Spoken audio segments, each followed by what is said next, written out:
Good afternoon, ladies and gentlemen. Welcome to today's webinar on managing completions and AQF certifications.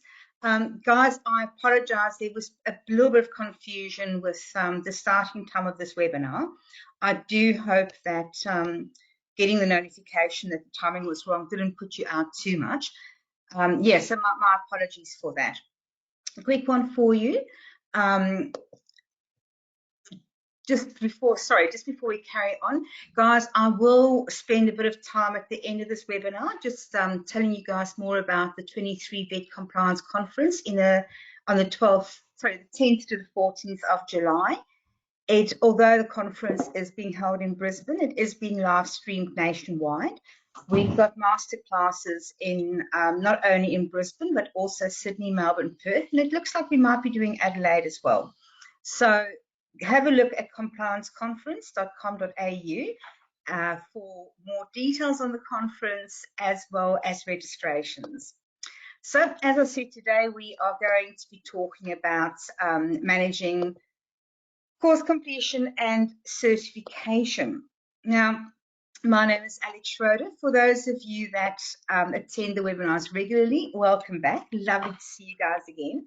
And for those of you that are new here, hi, lovely to have you here. If anybody wants to know a bit more about me, feel free to look me up on LinkedIn. It has my whole pedigree, at least my working pedigree there, but I'm not going to bore you with telling you who I am and what I do. As I said, you're more than welcome to go to LinkedIn and have a look at who I am. Quick on, bit of housekeeping before we continue.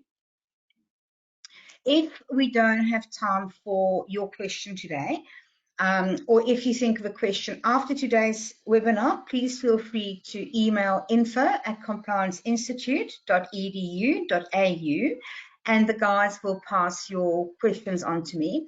I might get back to you via email. I might give you a quick call depending on what you are asking. Sometimes I find it's just a bit easier to give somebody a call. So time permitting and depending on what time of the day I see your email, I might give you a call if it's just quicker to call you rather than to email you back. We've chatted about the 2023 Vet Compliance Conference. Guys, the master classes that we are running, there is a 2-day master class on assessment development and validations. And then there's also a 2-day master class, the ultimate audit preparation master class. So I know that we've been asked for ages if we could please have master classes on these topics. So yep, the master classes are coming. Another quick one. Remember, please, that at the end of every month. So I think it's the second webinar of every month. We do the trainer and assessor webinars. They are also free of charge, and it is designed to keep the trainers and assessors. It's for their VETPD, so it's there for them to meet the requirements of clause 1.13. As always, we're having a very quick chat about ASQA's audits and current regulatory activities. Now, the interesting thing is that at the 2023 Compliance Conference, on the symposium day, we have got 2 ASQA representatives that are going to be chatting to us about, I think their topics are what a quality provider looks like to ASQA, as well as how they are conducting their audits or their performance reviews, as they call it these days. I think those are the topics. Please don't quote me, but ASQA is there as well to just give us an insight on what they are doing. In the meantime, we are finding that ASQA is currently looking at CRICOS colleges. They are also looking at childcare. Actually, they're looking at most of the CHC training package. So if you if you are delivering within a CHC training package, if you are a CRICOS college, please make sure that you are 100% ASQA ready, because they were very sort of they weren't very active during the COVID period, and post-COVID it took them a bit of time to come back and start getting active again, but they certainly are. Also, another thing to quickly mention, if you are a new RTO, so if you've been registered or if you are within 2 years of your new RTO initial registration period, you also need to make sure that you are absolutely ASPA ready, because usually around about between the 14th and the 18th month mark before you come up for re-registration, they do schedule monitoring visits as well. If you are a new RTO, if you are still in your post-initial registration period, and you do want more info on what to expect from ASPA next, please, please, please contact me. It's far, I'd much rather just spend a bit of time with you than you get to your 2-year post-initial registration audit and you fall on your face. Guys, after today's webinar, you will receive an email from GoToWebinar, and the link is going to have your certificate of attendance. So the email that you'll get this was from RPA in a nutshell, but it's from customer care at gotowebinar.com. It's actually exactly as it has there. So it will say RTOPD, return address is customer care at gotowebinar.com. There's the contents of the email, and then at the bottom there is the link for your certificate. Please keep an eye out for this email. Look in spam, make sure that it doesn't go through to spam. Look in your inboxes, because ARCP is unable to issue you a certificate of attendance if you do not see your email come in. And to give you guys an idea, we have got registered for this webinar today. We've got 498 people. And I think for the second webinar that starts at 2 o'clock, I think for that one we've got 485 or something like that. Given that these webinars are a free service that we do offer, ARCP isn't in a position to go and spend man hours to automatically issue your certificate of attendance. And like I said, they also can't go and reissue or manually issue certificates where people haven't actually received or opened their emails. So the email will be sent to exactly the email address that you entered when you register on GoToWebinar. If you don't receive your email, it could be that it's gone through to spam. It could be that on your RTO server, it might have been flagged as spam. It could be that you've had the wrong email or that you entered the wrong email address. We do find that happens as well. So that is insofar as your certificate of attendance. But as I said, please, ARCP does not and is not able to issue manual certificates of attendance. Can you guys imagine going through almost 1,000 people and trying to work out, if let's say for argument's sake, Joe Blogs emails and says I didn't get my certificate. Can you imagine the amount of work that's involved in going through almost 1,000 attendees, working out to see if Joe Blogs did attend, if during the webinar, if he was actually active versus switching on the webinar and then walking away, and then trying to figure out whether a certificate was sent or not. Guys, it's a colossal job. So as I said, please, please, please do look out for your email with your link to your certificate, because once again, ARCP cannot issue manual certificates. Right, without any further ado, today we're looking at course completions, quality assurance processes for course completion, your AQF certificates that are issued, and the issuance processes. Now, guys, given that this is only an hour webinar, and obviously there's time for Q&A at the end of it all, or at the end of the webinar, we don't have the time to go into course completion and certification really, really in depth as you would for, in your RTO's compliance system processes. However, we are covering course completion and certificates. We're going to be covering it quite in depth at the 2-day ultimate audit preparation masterclass that is part of the compliance conference in July. Once again, the masterclasses are being run in Brisbane, Sydney, Perth, Adelaide, and Melbourne. So if you want to know more, go onto conference.com.au and go book yourself into one of the masterclasses.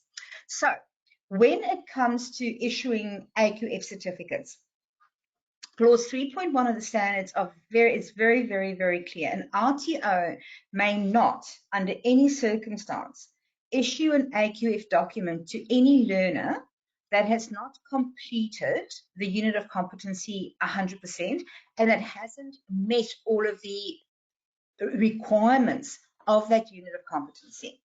So guys, what that basically means is that insofar as, or I'm going to just explain or unpack clause 3.1 for you guys a little bit more. What clause 3.1 really means is that before your RTO goes and issues any kind of AQF documentation, be it a statement of attainment, a testimonial, or a record of results, you need to be 100% sure that that learner has met every single requirement of each unit of competency within the training product that you are issuing an AQF certificate for. Now, and the reason why clause 3.1 is so prescriptive, and guys, AFCA is really, really, really strict on that. The reason why clause 3.1 exists is, remember, as RTOs, we are issuing people with written or documented or written documentation to say that, hey, they are actually competent in this unit of competency or in this skill set or in this qualification. Based on the AQF documents that we as RTOs issue, the industry out there, the industry sectors out there and employers out there are actually relying on the fact that we've said, hey, you know what, this person has met all of the requirements, therefore they are competent. And based on that certificate that we are issuing, as I said, industry and employers are relying on that, and they are expecting to see graduates who have all the competencies that they would have learned in that training product. If clause 3.1 wasn't so prescriptive, and if the regulator wasn't so strict on enforcing the requirements of clause 3.1, can you guys imagine what a Wild West the Australian education sector would look like? Can you guys imagine people running around, walking around with statements of attainments and testimonials and records of results saying that they're competent in these and these and these training products, but in fact they're not? It would give our sector such an incredibly bad reputation, and over time it would actually result in our training and education sector becoming worthless, and none of us want that. Clause 3.4 also says that we must ensure that all of our AQF certification documentation, all our templates, actually meet the requirements of, I think it's Schedule 5. Let me just move this, of Schedule 5 of the NBI Act. Now, most of us, our LMS systems are set up so that our AQF templates, our AQF documentation templates are set up, and basically once a student is finished, we press a button and it's populated. Guys, please remember, it's always worthwhile to at least do periodic reviews of your AQF documentation templates. Make sure that they do meet the requirements of Schedule 5, and make sure that your LMS is actually issuing them properly. Another big one. Remember that one of the requirements of issuing an AQF document is that you cannot issue an AQF document without the learner's USI being provided to the RTO, and the RTO must also go and verify that the USI provided is actually correct. The only exception to that is if you do have a learner or learners who are exempt from participating in USI. And guys, they are usually people, I know that ARCP at one stage, they had people, I think, from the Defence Forces undertaking their courses. Now, if memory serves, and as most of you know, VETPrep does ARCP's compliance, and that's why I'm sort of using them as an example. But if if memory serves, the Defence Forces are exempt from USIs. However, having said that, there's only a very, very, very small percentage of learners that are USI exempt. And remember, your RTO cannot issue any AQF documentation unless a person is USI exempt. And if they're not, after you have got there, after you obtained their USI and it has been verified. So, quality assurance processes for course completions. My very, very first question to you is, does your RTO have a documented compliance system for finalizing course completions? Ladies and gents, if your RTO does not have a documented compliance system for course completions, you need one. ASPA has been looking, or they've been focusing on compliance systems probably for almost at least, well, over a year that I know of. I remember being in Sydney it must have been about March-ish last year. And I had a new RTO contact me because they were being sanctioned by ASPA. Anyway, this RTO contacted me and said, look, can you guys please help us? We are being sanctioned. And reading through the ASPA reports, it kept on referring to compliance systems. And I remember getting on the phone to two of the senior managers at ASPA and going, hey guys, what's up? Nowhere in the standards does it speak about compliance systems, etc. And I was very fortunate. They very patiently took me through what it is that they are requiring in their compliance systems. And yes, it actually is in the NBR Act and the standards, but it's sort of there a little bit oblique. And we've seen it come through audit report after audit report after audit report, where RTOs do not have their documented compliance systems. So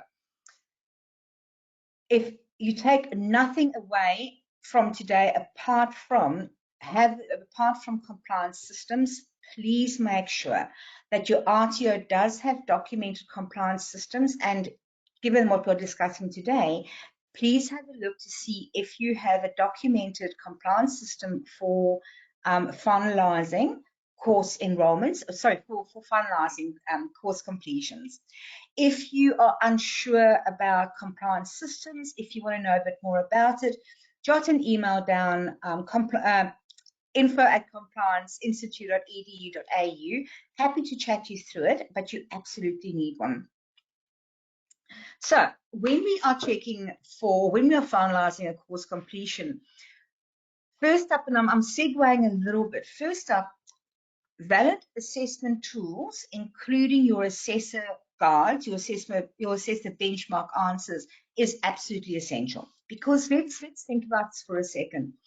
If your assessment tools are not valid, if your assessment tools are not written so they meet every single requirement of the training product that the learner is enrolled in, then they will finish the course, and yet your RTO will not be able to meet clause 3.1 of the standards, because although the learner may have completed the course, unless your assessment tools are valid, you would be issuing AQF documentation to a learner who hasn't demonstrated their competence in every single requirement of the training product. So your first place is valid assessment tools are absolutely essential.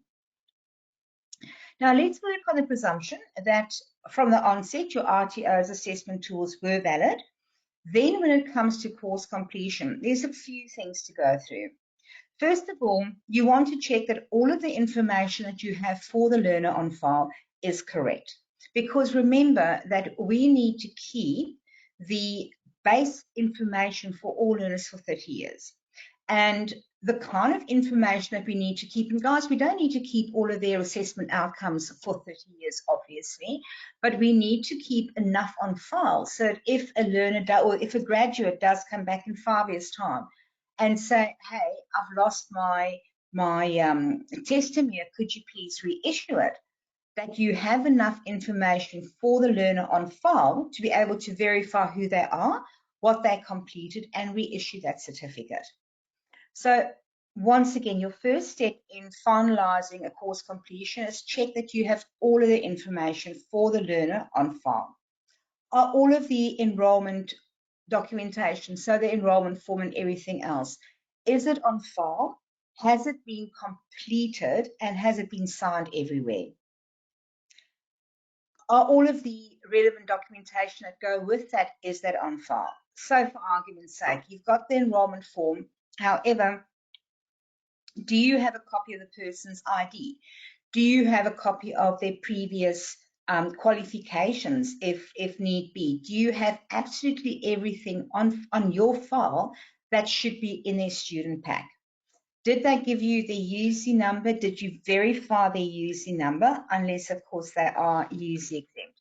And it's really, really important, because at the end of the day, and we'll go through this a bit more later on, if you go and check all of the files before you issue the AQF documentation, it gives the RTO an opportunity to go and correct anything and get any information that it needs from the learner, from the graduate, before they actually get the documentation. Just looking at we did the UC just now. I think that's why that slide is in there. So we are part of checking the assessment documentation is, are all of the assessment outcomes, including your marked assessments, are they on file? Have all of the assessment activities been completed, and have they been marked? And also very important at this stage, have a look to make sure that the assessor did not just tick and flick. If you do come across a file where it does look like the assessor has just ticked and flicked, this is your opportunity to go and have it remarked and see if the assessment outcome is still the same. As I said just now, it gives you an opportunity to go and do any corrections, if necessary, before you issue the AQF documentation.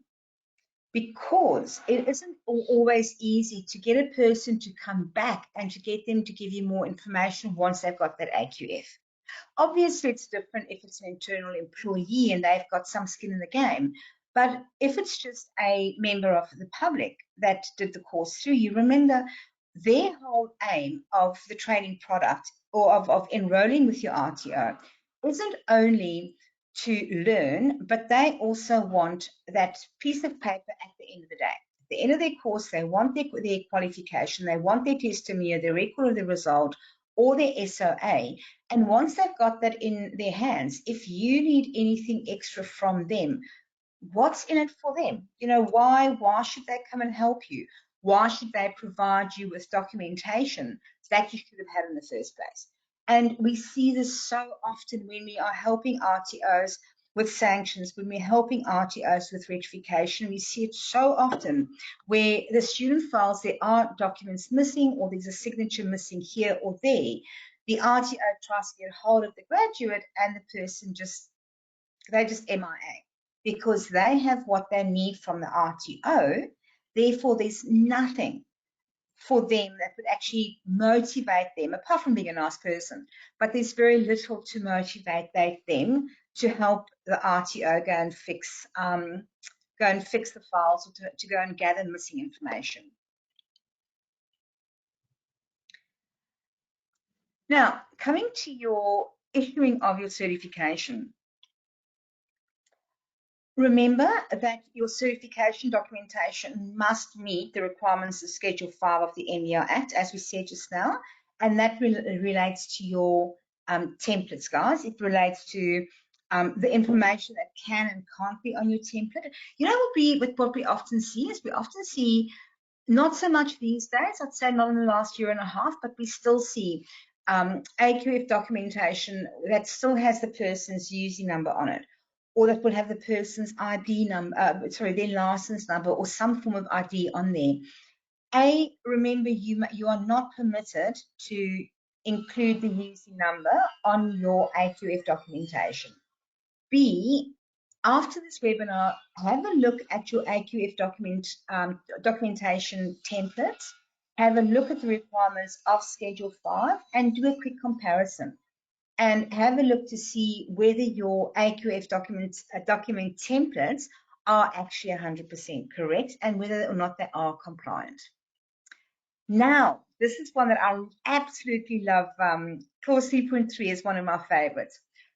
Your RTO is obligated to issue a person's AQF documentation within 30 calendar days of their final assessment being, or their final assessment where they are marked as competent. And guys, the regulator is pretty strict on that. Now, there's obviously the exemption of, or the exception, should I rather say. If a learner has finished their last assessment and they are compliant across everything, if they have got any fees outstanding to you, the 30 days does not apply. If there's any fees outstanding, the 30 days kick in once that outstanding fees have been paid. Apart from that, basically there's no other exception to the 30-day rule. Now, so often what we see is people will come and they will say, my name is incorrect on my AQF, can you please reissue my AQF? Or this information isn't quite correct, I need you to reissue my certificate. When that happens, as a compliance practitioner, I kind of stop and I think to myself, well, hang on a second, how come it is incorrect? And often it is because the person themselves actually entered the incorrect documentation on the enrollment form. Therefore, the information that the RTO relied upon when they did their enrollment and from which the AQF documentation comes is incorrect because the learner initially made errors on the enrollment. And when I see that happening, I actually get quite annoyed, because to me it's a case of, well, if Joe Blogs, if he gave us the incorrect information in the beginning, we've now gone and done our QAs, we've now gone and issued his AQFs, and now he comes back and he says, oops, there was a mistake. Mistake was his, but oops, there was a mistake. I now want the RTO to go and spend extra man hours on reissuing my AQF. I'm a bit of a stickler when it comes to right or wrong when it comes to compliance, and that's why I said it annoys me when learners make mistakes and instead of going, oh, you know what, I made a mistake, please help me, they kind of want to jump up and down and say, well, you know, I'm entitled to you going and fixing my mistakes, RTO. So what I suggest to people is a really, really good process to include in your course completion compliance system is have a document there that when a learner has finished, that the RTO actually sends them. And the document might be something like asking to complete their first names, their second, their middle names, their surnames, get them to confirm their date of birth, their UC number, all of that information that the RTO relies upon when they set that student, that learner up as a learner, as a course participant. Get them to provide that information again. And guys, it doesn't have to be long. The ones that we've created for RTOs, I think, might only have had 5 or 6 fields. But then at least if you get that back from the learner, and you know, by all means have what's what I'm looking for, disclaimer there that says, hey, learner, you need to make sure that all of this documentation or all of the information is correct, because if it's incorrect and you give us the wrong information, if we then have to go and change information, you're going to pay a fee for it. So as I said, it's really, really helpful from your QA part of, or from your compliance and quality assurance point of view, to send them back a AQF issuance request form. And it only needs 5, maybe 6, maximum 7 fields. Let them reconfirm the information that you need, and then compare the information that they provided to you in the AQF request, AQF documentation request form, compare it to what you have on file for them, and then you can always do a double check. And if you find that there is discrepancies between what you have on file for them, i.e. from the enrollment form, and what they've provided to you on the request for AQF documentation form, then you can always go back and you can say, hey, there's a discrepancy here. Please let us know where, what is the right information. Does that make sense? Oh, I'm getting a whole lot of thumbs up here from you guys. So when you, excuse me 1 second, I'm about to cough. Oh, thank you for that. So once again, guys, when you are issuing the AQF certificates, as I said earlier on, if you take nothing else away from this webinar, please take away from it that you need to have a compliance system for your AQF certification issuance, i.e. your course completion process. So please check that your AQF templates are compliant, that they meet all of the requirements of Schedule 5 of the NVR Act. Remember, you've only got 30 days to issue the AQF from the date that the learner's last or their final assessment has been marked as competent. Now, I'm going to pause there and just go back to, I suggested a few minutes ago that you do an AQF documentation request form. I would argue that, let's say for argument's sake, you get that request form off to them on the final assessment is marked on day 1.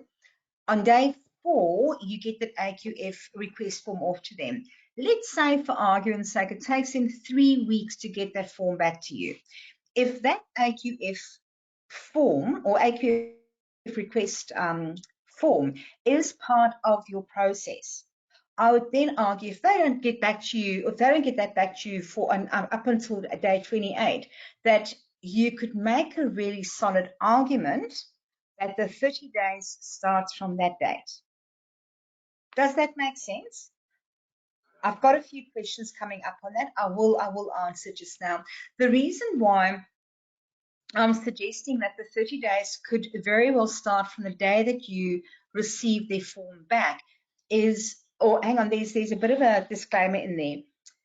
If you want to use something like an AQF certification request form, make sure it's in your policy as well. And if you're going to use that, by all means, when you include that in your policies and procedures, also include there that the final, that your RTO won't start its AQF documentation issuance process until such time as you've actually received that form back. If you have that covered off, as I said, if Joe Bloggs decides to take 3.5 weeks to get the form back to you, then essentially your 30 days starts from the day that he gets the form back to you. ARCP had a learner who decided to, or let me take a step back. So ARCP, as you guys know, they only deliver training for compliance practitioners within the vet sector. And unless you are working within the vet sector, you actually can't do their courses because of how the courses are built, etc., etc. They had a learner that enrolled, it's actually a really interesting one. They had a guy that enrolled in the course in, I think, in October last year, and apparently they'd had many conversations with him. He enrolled in October, towards the end of October. About 2 days after his enrollment was accepted by ARCP, he resigned from his RTO job, and 5 days or 7 days later started a job outside of the vet sector. And only notified ARCP of this, I think, in March, when he was having difficulties completing his assessments because they're all workplace-based, and he was no longer working for an RTO.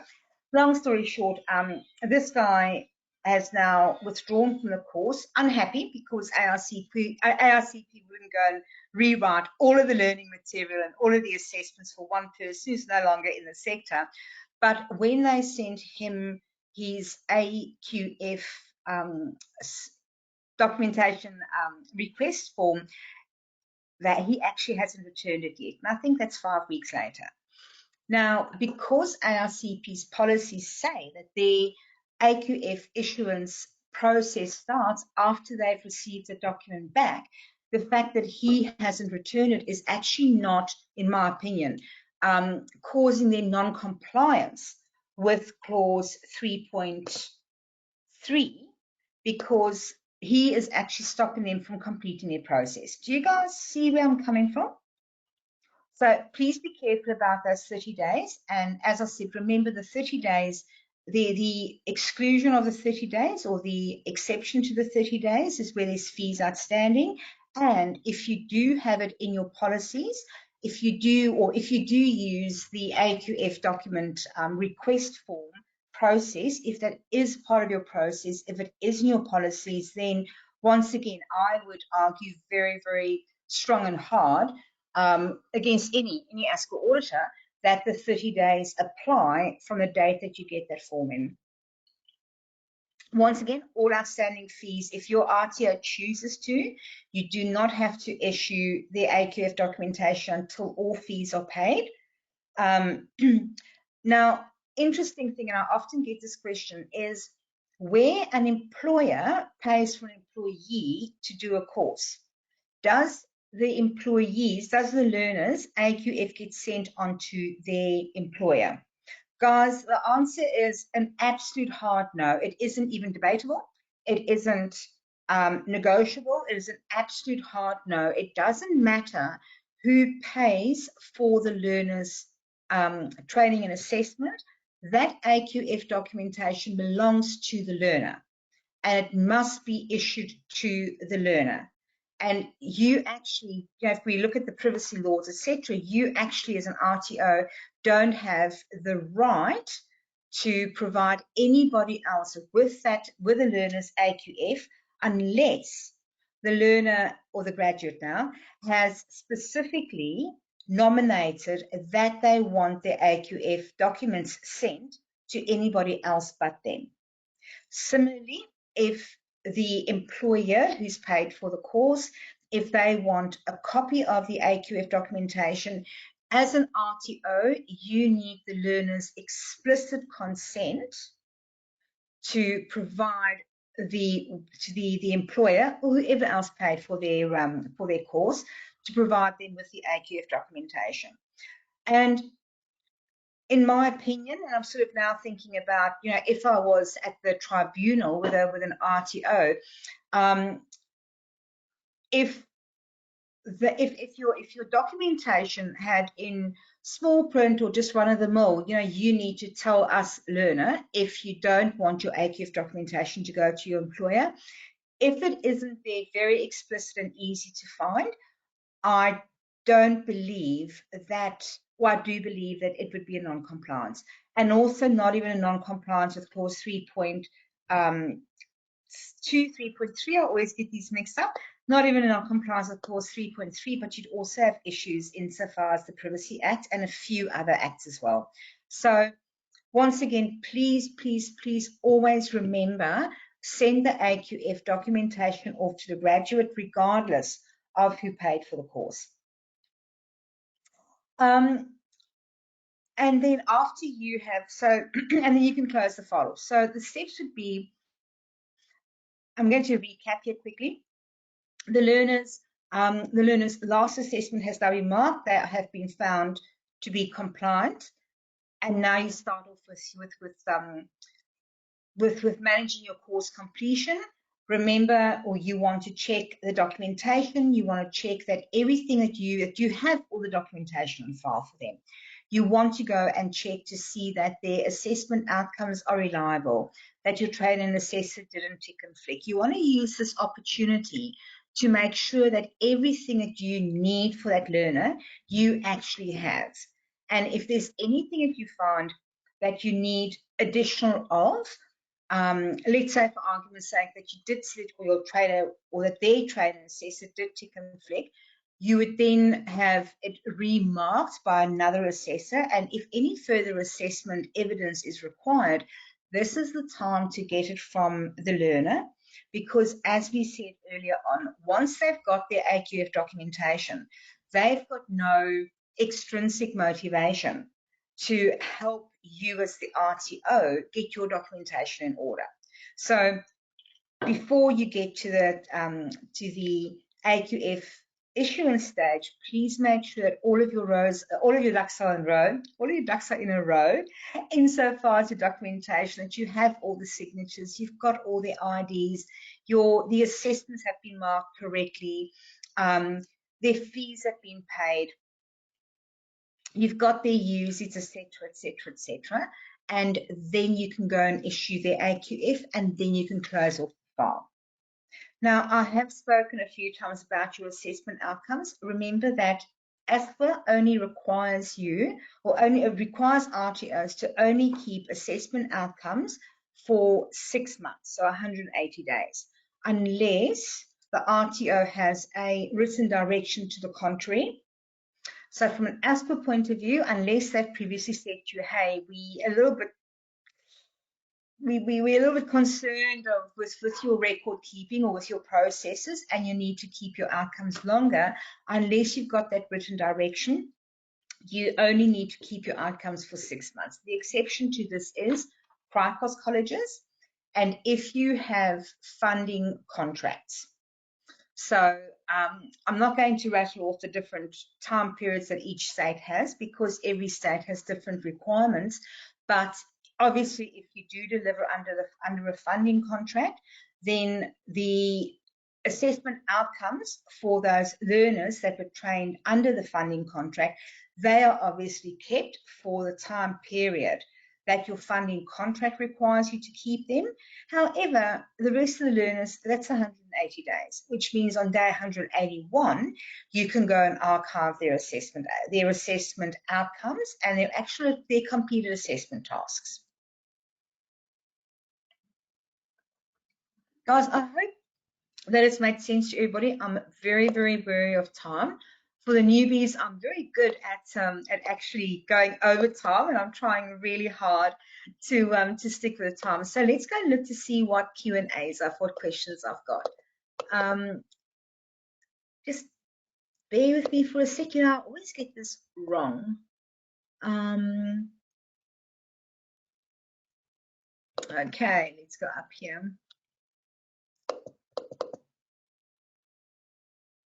That's what I wanted to do. Oh, I got that part right.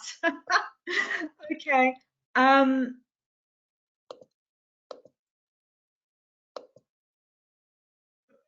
Okay, he's actually left. Lisa, there was something that I said that you agreed with. Thank you for that. Rebecca, you've asked, would the 30 days be relevant if the learner has not provided their UZ? No. So unless that learner is exempt from providing a UZ, then the 30 days start when you've actually got their UZ. However, it's not good practice, or let me rephrase that. It is best practice for the RTO to obtain their UZ at enrollment stage. And I would even go as far, Rebecca, as to suggest to you that the person's enrollment or the person's course commencement the person shouldn't commence their course until you've got all of the enrollment information, and the enrollment information includes the UZ.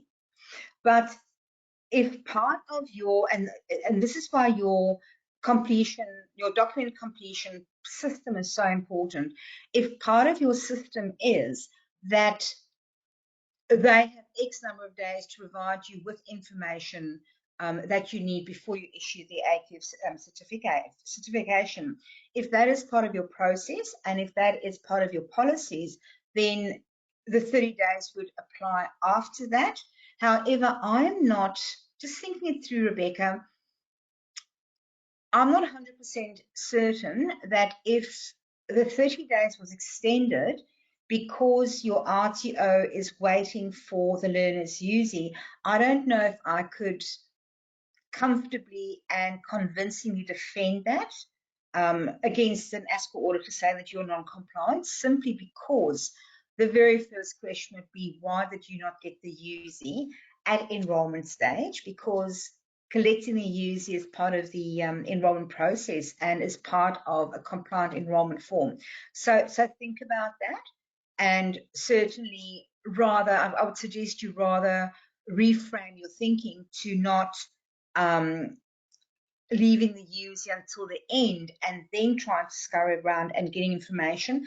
Make the UZ should be part of their enrollment process. And even if the RTO needs to delay them starting their course until they have the UZ, that's far better, that's far safer and certainly better practice than keeping the UZ or waiting for the UZ until the end. Does that make sense, Rebecca? Henna, you've asked, if the student submits the last assessment after the enrollment end date, will that be accepted and 30-day criteria still applicable? So we're confusing tool. Okay, so Henna, I think what you're asking is, if a student went past their course completion date and they then submitted the final assessment, when does the 30 days start? I would imagine that if your RTO accepted their last assessment after their official course completion date, then your RTO is obligated to obviously treat them as an ongoing student, and therefore the 30 days would apply. I hope that makes sense. If it doesn't, then please send an email off to info@complianceinstitute.edu.au, and that might just be you and I having a quick conversation. Let me just see. Give me a second, guys. I'm so sorry. I'm working on a bit of a smallish screen here this morning. Lisa, oh, I love this question. Lisa, you've asked, how long do the assessment outcomes need to be archived for?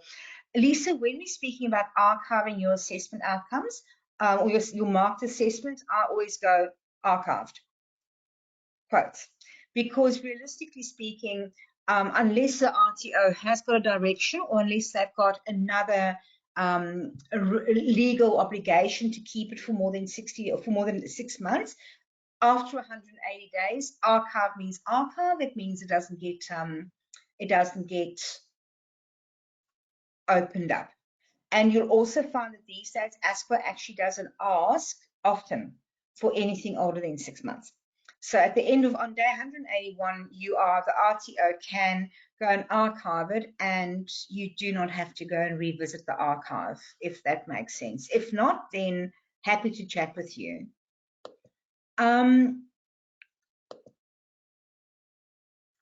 Oh, Kim, interesting questions. What are the rulings for asking for ID and the storage of this information? Kim, if you'd asked me this question 6 months ago, and I don't think anybody would have asked this question 6 months ago, but if you'd asked this question 6 months ago, I would have said, hey, you know what? Keep the document or keep the ID documentation for as long as you need to verify it. But with all of the hacking going on, I think things have changed significantly and people are a little bit nervous. I know, I was one of the very fortunate ones where with the latitude hacks, yep, my info got stolen. So I'm a bit paranoid about it these days as well. I would suggest to you that obtain a copy of their driver's license, whatever ID document that you are or that they are relying on. Verify the accuracy against the information provided on the enrollment form, and then shred the license number that you've obtained, or sorry, the copy of the license that you've obtained. Tommy. Okay, Tommy, you've asked, after 6 months, when an RTO doesn't need to keep the assessment, what are the files it must keep? For example, one summary sheet and a certificate. Tommy, you don't even need to keep a summary sheet. the whole purpose of keeping the documentation or the student information for 30 years is so that if somebody comes and they say to you 5 years later or 10 years later or a year later, I've lost my AQF documents, that you are able to go into your LMS and print them off a new one or a copy. So it's more a case of the information that needs to be kept is the information. You've got to keep enough information to be able to go and reissue the AQF document that they were issued in the beginning. So it's basically the information that you enter on your LMS when the person enrolls. At the end of the day, if I were to go back to ABC Learning, for argument's sake, and say, hey, I've lost my testimony that you issued me 5 years ago, I would expect them to ask me for my name, my full name, my last name, the address that I lived at the time that I enrolled. And I'd also expect them to check my ID against the ID that was provided on file. But this is all information that is stored on your LMS in any case. And your LMS also, remember on your LMS, it also stores the units that have been completed, or at least the units that have been completed. And it should be as easy as to be able to go and just go into your LMS, print a button and ask it to reprint the AQF. Apart from that, you do not need to keep anything else.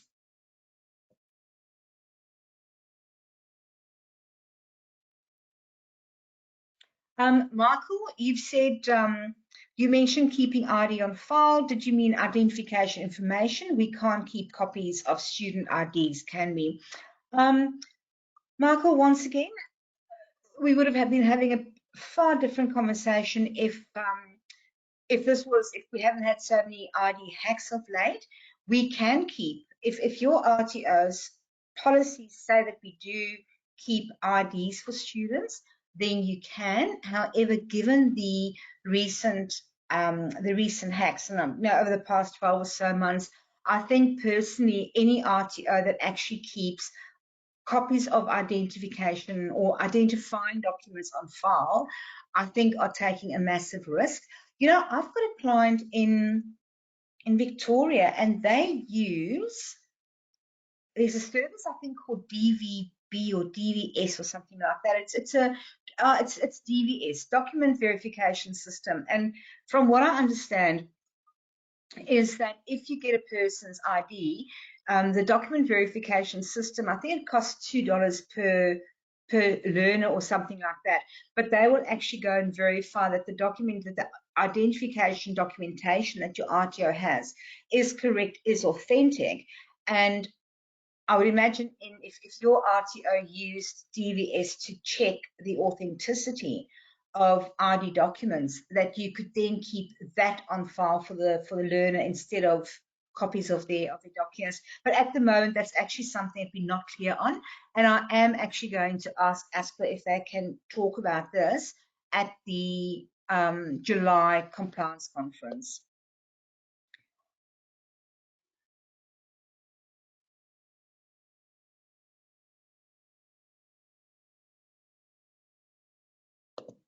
Next one, sorry. Oh,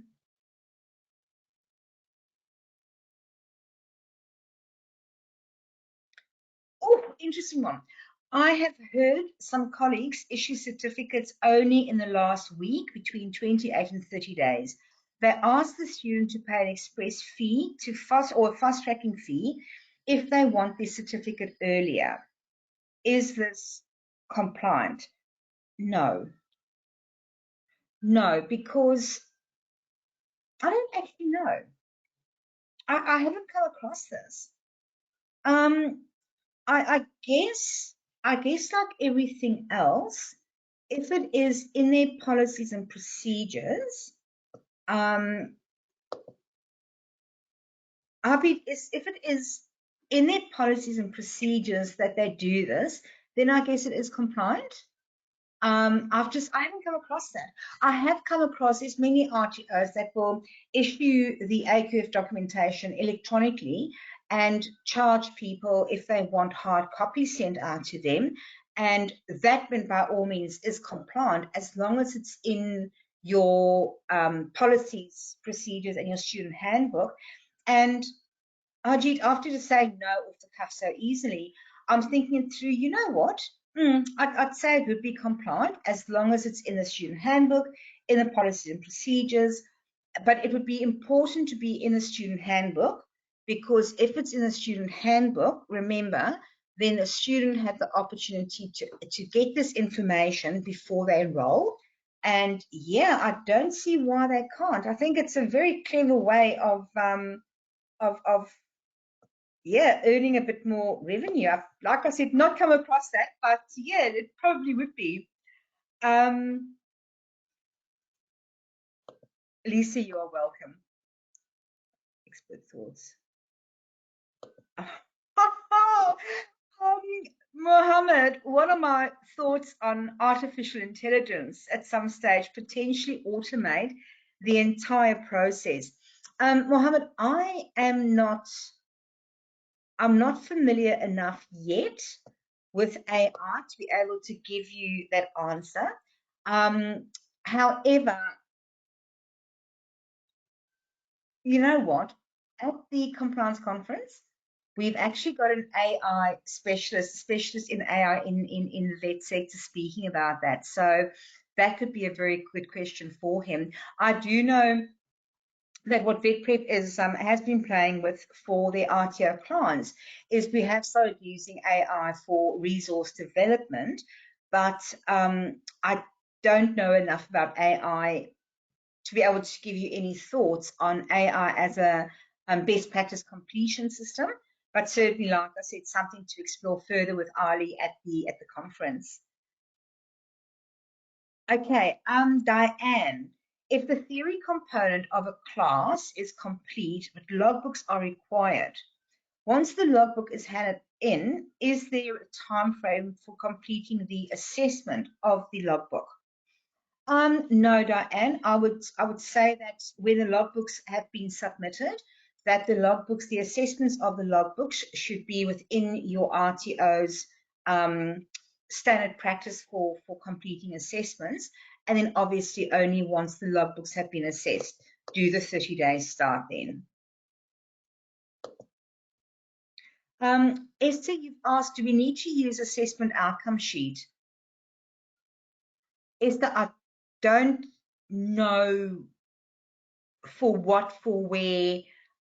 You haven't given me enough information in that question. Do you want to just expand on that a little bit? Email it through to info@complianceinstitute.edu.au. Just expand the question a little bit because I just don't have enough information. I'm so sorry.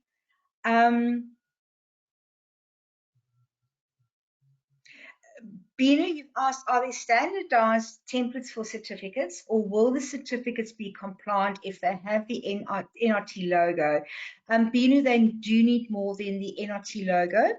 Won't you please email info@complianceinstitute.edu.au and just in your email, just ask that the guys ask me to send you off a template to base, or a template to base your AQF templates on, and I'd be happy to do that.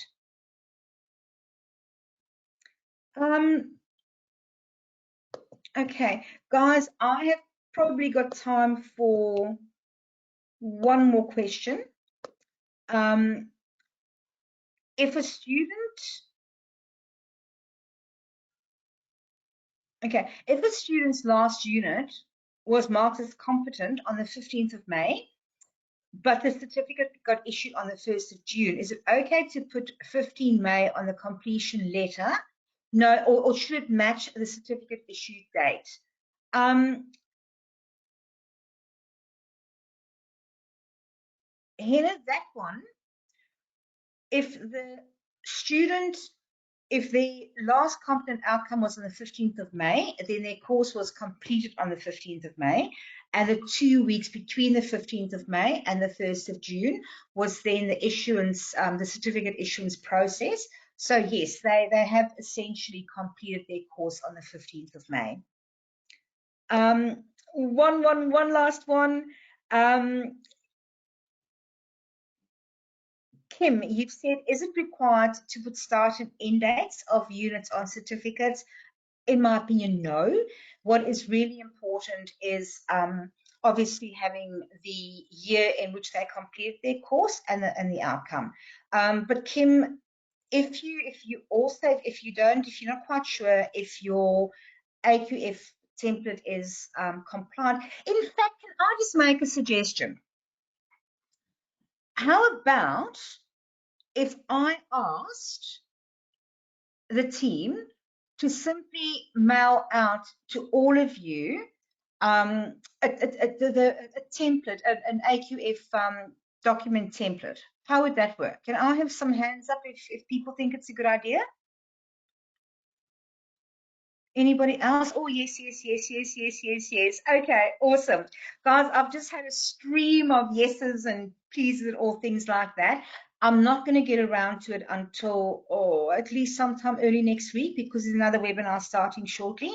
But if you were here today, I will absolutely get you out templates of what we're allowed to do and what we're not allowed to do. I'll get you out templates of statements of attainment, as well as records of results, as well as a testimonial.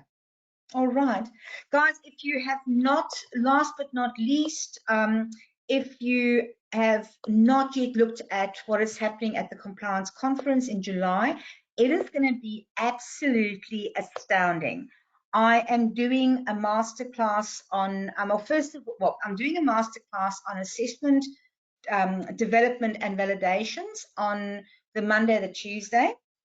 That's in Brisbane. The Wednesday is a symposium day in Brisbane, but also we are live streaming the symposium day nationwide. Then the Thursday and the Friday, I'm doing a masterclass called the Ultimate Audit Preparation. Now, what we're also doing is, because we aren't able to live stream the master classes, only the symposium day, is just after the conference week, I'm off to Sydney, Melbourne, Perth, and potentially Adelaide to go and run the master classes as well.